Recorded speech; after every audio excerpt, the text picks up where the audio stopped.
Muraho neza abakunzi b'Inganji Rwanda. Inganji Rwanda ije kubasobanurira ibyo mu Rwanda bya kera ndetse n'iby'ubu kugira ngo murusheho kumenya icyo muri cyo. Uyu munsi ngiye kubasobanurira ubuhanga bwa Ruganzu wemeye kuba umugaragu ari umwami ngo yigarurire igihugu cy'Ubugara. Ruganzu Ndoli umwe mu bami bakoreye byinshi u Rwanda ku buryo amateka adakwiriye kuburenza ingohe na rimwe. Ndoli yatwaye u Rwanda kuva ahasaga mu 1510 kugeza mu 1543. Ni umwami waguye u Rwanda mu buryo bugaragara, ari nawe washyizeho imbibi za mbere z'u Rwanda. Ku ngoma ye yagize abamurwanya benshi, kuko n'ubundi igihugu yimye ingoma hashize imyaka 11 kitagira umwami, nyuma yaho yiciye umwami Ndahiro Cyamatare.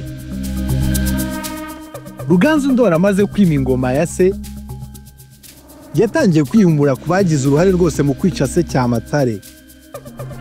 Uwo yahereyeho ni Rubingo w'Ububuriza, akurikizaho Ngoma ya Nkondogoro wari wayigaruriye Nduga, akomereza ku Banyabungo, yihimura kuri Nsibura Nyebunga muhoye se, ndetse yihimura no kuri bene wabo b'abanyabyinshi bahuruje amahanga ngo abafashe kwikiza Ndahiro Cyamatare, nuko asohoreza ku gihugu cy'Ubugara. Kubera ko yarazi neza ko ingabo z'Ubugara bwagengwaga na Nzira ya Muramira, muri ibyo bihe zarwanaga umuhenerezo, yahisemo kubanza kujya kuraguriza icyo gitero. Bamurangira umupfumu Ryangombe rya Babinga mwene Nyundo wari utuye mu Bufumbira. Ryangombe yabwiye Ruganzu Ndoli ko kugira ngo azatsinde Nzira ya Muramira agomba kujya kumuhakwaho yigize undi muntu wiyise Cyambaranama, akagenda avuga ko ahunze ingoma ya Ruganzu Ndoli. Cyambaranama yavuye ku mupfumu ahita yambara uruhu rw'intama, ariyoberanya ajya gusaba ubuhaki bwami Bugara nk'abandi batindi bose. Ubuhake yarabuhawe kandi aba umutoni w'akadasohoka mu ngoma y'Ubugara. Yasize abwiye ingabo ze z'Ibisumizi ko ikimenyetso cyo kuza kurimbura ingoma y'Ubugara ari umunsi igiti cyo munsi y'urugo kwa Nzira umwami w'Ubugara kizaba cyaguye.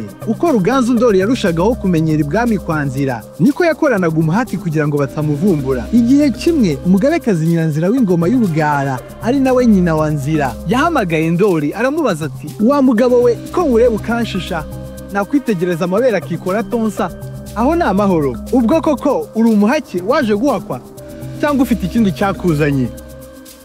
Ruganzu amaze kuba umutoni kwa Nzira Muramira, hateguwe ibirori, atumira n'abagaba b'ingabo ze bose, atekesha ibiryo byinshi, bararya barahaga, baranywa barasinda, abandi batangira no gusinzira. Nuko Ruganzu ahengera Nzira ari wenyine, yinjira mu ngoro ntacyo yikanga nawe yisha, amutaka umunigo kugeza apfuye. Ruganzu yahise ajya gutema cya giti yatanze nk'ikimenyetso ku ngabo ze z'Ibisumizi. Hanyuma barinjira batsemba bo kwa Nzira bose, binjira ibwami kwa Nzira, habaho kuvogera gukomeye, barimbura bo kwa Nzira bose, anyaga ingoma ngabe yaho. Ubugara bw'Abacyaba bwigarurirwa n'u Rwanda.